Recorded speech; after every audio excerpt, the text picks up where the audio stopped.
Who is Abraham? What did he do? And how does that matter to me? So let me tell you.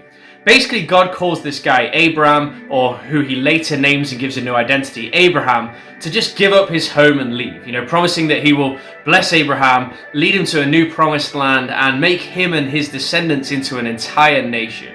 And so Abraham goes with his wife Sarai, who changes her name eventually to Sarah, and his nephew Lot to find this promised land, not really knowing where they're going or what it's like, just knowing that God will kind of tell them when he gets there. God repeatedly asks things of Abraham, asking him to go to different places, meet with different people, and so on, right through Genesis. And each time Abraham just goes, no questions asked. He just listens to God, hears where God is calling him, and obediently gets going, trusting in whatever God has told him.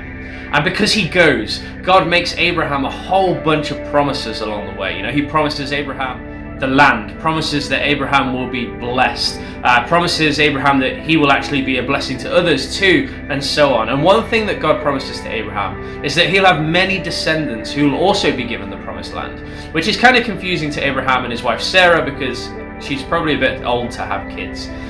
So Abraham asks God for a son, and God keeps his promise, and Sarah, at like 90 years old or something, eventually gives birth to a son called Isaac.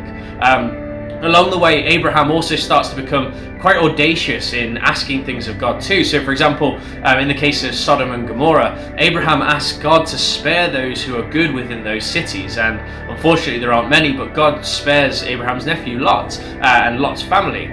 And eventually God and Abraham just establish this covenant, this promise to each other, that God will be there for all of Abraham's descendants, that God will always be their God.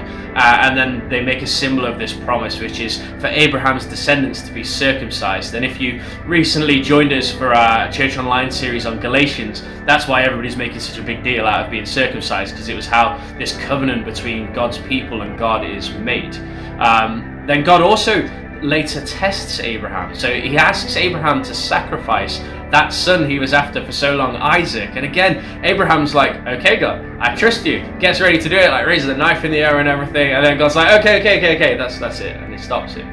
If we fast forward then to Jesus, Jesus is a descendant of Abraham and gives his life for us on the cross so that we would be free from sin and reconciled with God, so that we can be adopted into God's family and therefore be considered descendants of Abraham too, receiving the blessings and the promises that God made to Abraham all that time ago.